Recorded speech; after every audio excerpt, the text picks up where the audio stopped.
اعوذ باللہ من الشیطان الرجیم بسم اللہ الرحمن الرحیم الصلاۃ والسلام علیکہ یا رسول اللہ صلی اللہ علیہ وآلہ وسلم۔ السلام علیکم ورحمۃ اللہ وبرکاتہ۔ ایک آنٹی اپنا درود شریف کا ایکسپیرینس کچھ اس طرح سے شیئر کرتی ہیں، کہتی ہیں کہ آج کتنے سال گزرنے کے بعد جب میں اپنی زندگی پر ایک نظر ڈالتی ہوں تو ایسا لگتا ہے کہ میری زندگی میں معجزوں کی برسات ہوئی ہے۔ یہ سب درود شریف کی برکت سے ہوا۔ ابھی ایک ہی واقعہ شیئر کرتی ہوں۔ میری پسند کی شادی ہوئی تھی، میرے شوہر کافی اچھے انسان تھے، ہم دونوں خوش تھے، لیکن پتہ نہیں کیوں ہماری خوشی نہ تو ہمارے گھر والوں کو ہماری شادی سے پہلے نظر آئی اور نہ شادی کے بعد۔ ایسا لگتا تھا کہ ہمارے گھر والے موقع ڈھونڈتے ہوں ہمیں یہ احساس دلانے کا کہ ہم نے پسند کی شادی کر کے غلطی کی تھی۔ میرے میکے والوں میں سے صرف میرے والد میری خوشی میں خوش تھے اور میرے شوہر کی طرف سے میرے سسر۔ خیر، زندگی اچھی گزر رہی تھی۔ ہماری شادی کو 10 سال ہو چکے تھے اور ہمارا ایک بیٹا تھا۔ ایک دن ایک عجیب سا خواب دیکھا کہ جیسے کچھ بلائیں پیچھے پڑی ہوں۔ ڈر لگا، لیکن میں درود پڑھ کر سو گئی۔ مجھے یہ تو نہیں معلوم کہ میں کب سے درود پڑھ رہی ہوں، بس بچپن سے نماز، قرآن اور درود پڑھنے کی عادت تھی۔ کچھ خاص زیادہ بھی درود نہیں پڑھتی تھی۔ جب دل چاہتا یا جب پریشان ہوتی تو درود خود بخود زبان پر آ جاتا تھا۔ اس خوفناک خواب کے بعد ایک اور خواب دیکھا کہ میرے شوہر کسی عورت کے ساتھ ہے۔ کافی پریشان ہوئی کہ یہ کیا خواب ہے۔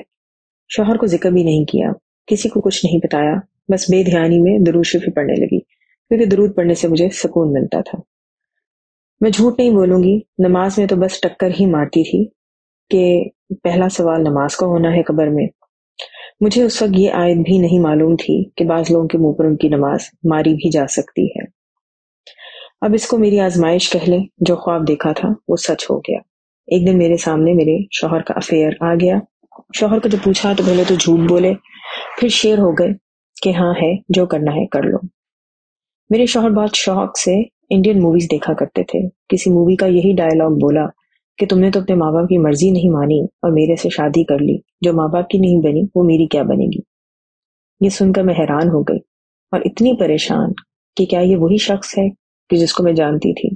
کیا یہ وہی میرا شوہر ہے؟ ایسا لگتا تھا کہ یہ میرے شوہر نہیں ہے، یہ ان کی زبان نہیں ہے، کسی انجان کی زبان ہو۔ میرے شوہر ہمیشہ میرے پر جان چھڑکتے تھے۔ لوگ ہمیں دیکھ کر کہتے تھے کہ خوش قسمت ہیں آپ لوگ کہ ایک دوسرے کو پسند کیا، گھر والوں کو منایا اور شادی کی، ورنہ پاکستان میں تو ایک مہم چلتی ہے لو میرجز کے اگینسٹ۔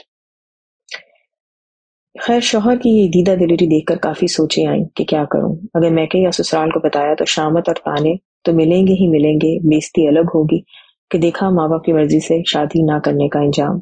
تمہیں کہتے تھے کہ تمہیں دنیا کا نہیں پتا، اب بھگتو۔ میرے والد تو شاید میرا ساتھ دیں گے، لیکن والدہ تو فوراً طلاق کرا کر اپنی ہار کا بدلہ لیتی، اور پھر مجھ طلاق یافتہ سے کون شادی کرتا۔ اس زمانے میں لوگ کہتے تھے کہ بیوہ سے بھلا شادی کر لو، لیکن طلاق یافتہ سے نہیں۔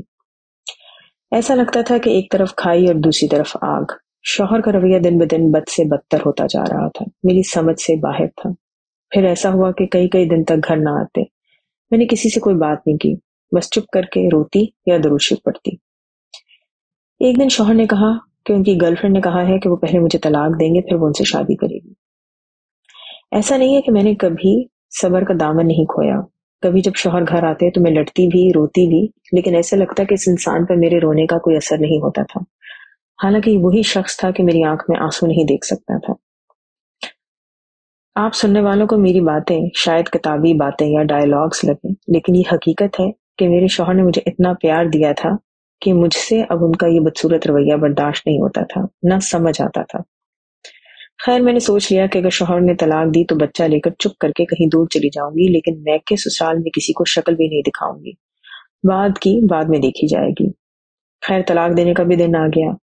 اس دن میرے شوہر نہیں آئے۔ دوسرا دن، تیسرا دن، فون کروں تو اٹھائے نہ۔ سچ بولوں تو مجھے کوئی خاص فکر نہیں تھی اپنے شوہر کی، بس چاہتی تھی کہ اب یہ قصہ تمام ہو اور میں روز روز کی اس اذیت سے نکلوں۔ رو رو کر اب تو آنسو بھی نہیں آتے تھے۔ میں نے اپنا اور بچے کا کچھ سامان تیار کر رکھا تھا، اپنی ڈگریاں بھی رکھ لی اور تمام زیور جو میرے میکے سے تھا وہ رکھ لیا۔ سسرال کا زیور چھوڑ دیا تھا کہ جب شوہر ہی آپ کا نہ ہو تو اس کے زیور کا کیا کرنا۔ یہ تو اب قرآن پڑھا تو پتہ چلا کہ اس زیور پر میرا شرعی حق تھا۔ کچھ ہفتے گزر گئے، شوہر نہیں آئے۔ جب آئے تو ان کی حالت عجیب سی تھی۔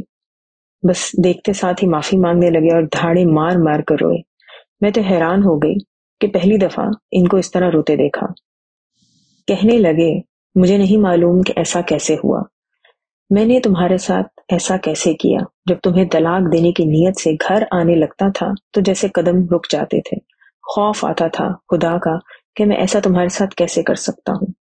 جب تمہیں طلاق دینے میں دیر ہونے لگی تو وہ گرل فرینڈ چھوڑ کر چلی گئی، اور آج پتہ نہیں کیسے مجھ میں ہمت پیدا ہوئی اور میں گھر واپس آیا ہوں اور تمہارے سامنے کھڑا ہوں۔ بس مجھے معاف کر دو، میں ساری جائیداد یہ گھر سب تمہارے نام کر دوں گا۔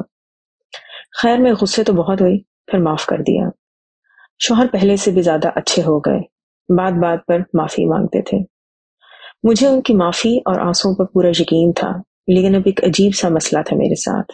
مجھے اپنے شوہر پر اعتبار نہیں رہا تھا، خود بھی ایک عجیب سا دھڑکا رہتا تھا کہ اب پتہ نہیں میری پیٹھ پیچھے کیا کریں گے، باہر کام کرنے جاتے ہیں تو پتہ نہیں کس کے ساتھ ہوں گے۔ ایک دھڑکا رہتا تھا کہ پھر کسی دن ایک افیئر چل پڑے گا، وغیرہ وغیرہ۔ جس رشتے میں اعتبار نہ ہو وہ بھلا کیا رشتہ ہوتا ہے؟ یہاں یہ بتا دوں کہ میں اس تمام عرصے میں درود پڑھتی رہی تھی، کبھی کھلا تو کبھی تسبیح پر۔ کچھ عرصے بعد ایسا ہونے لگا کہ جیسے کوئی میرے کان میں بولتا تھا، کبھی آواز آتی کہ میرا بدلہ لینے کا حق ہے، مجھے بھی افیئر چلانا چاہیے اور اپنے شوہر کو ریجیکشن کی تکلیف سے گزارنا چاہیے جیسے انہوں نے مجھے گزارا تھا۔ کبھی آواز آتی کہ بچہ اس کے منہ پر مارو اور غائب ہو جاؤ۔ جب ہم لوگوں سے ملتے جلتے تو آواز آتی کہ یہ سب لوگ جو تمہارے میاں کی تعریف کر رہے ہیں، ان کے سامنے اپنے میاں کا سب پول کھول دو، تم تو مظلوم بیوی ہو، تم سے سب ہمدردی کریں گے لیکن اس کی خوب بے عزتی ہوگی اور اس کو سب ذلیل کریں گے۔ کبھی آواز آتی کہ کیا پتہ تمہارا شوہر زانی ہو تو یہ تمہیں ڈیزرو نہیں کرتا، اس کا تو سنسار ہونا بھی جائز ہے۔ مجھے جب یہ آوازیں آتی تھیں تو میں گھبرا کر دل ہی دل میں درود شریف پڑھتی چلی جاتی تھی، تو پھر آہستہ آہستہ یہ آوازیں غائب ہو جاتی تھیں۔ پھر ایک دن میں بہت تنگ آ گئی، رو رو کر درود شریف پڑھا اور پھر سجدے میں جا کر اللہ سے دعا مانگی کہ مجھے ان آوازوں سے بچا، میرے دل میں اپنے شوہر کو لے کر جو شک ہے اور جو غصہ ہے اس کو نکال دے اور مجھے اس ذہنی اذیت سے بچا لیں، میرا گھر بچا لیں۔ اس دعا کے بعد جیسے دل کو ایک سکون آ گیا، آہستہ آہستہ آوازیں آنا بند ہو گئی، میرے دل میں اپنے لیے شوہر کے لیے جو بے اعتباری آ گئی تھی وہ پھر ختم ہو گئی۔ اور پھر آپ خدا کی رحمت دیکھیں، یہ درود شریف کا کمال ہے کہ پھر خوابوں کا ایک سلسلہ شروع ہوا۔ مجھے خواب میں دکھایا گیا کہ میرے سسرال میں سے کسی نے میرے شوہر پر جادو کیا تھا کہ وہ مجھے ذلیل کر کے طلاق دے دیں۔ یہ میرا درود شریف پڑھنا ہی تھا کہ یقیناً میرے شوہر مجھے کبھی طلاق نہ دے سکے۔ جب دشمن کا یہ وار کامیاب نہ ہوا تو مجھے وسوسے ڈالے گئے کہ گھر میں شوہر کو چھوڑ دوں۔ مجھے خواب میں وہ عورت بھی دکھائی گئی کہ جنہوں نے جادو کروایا تھا۔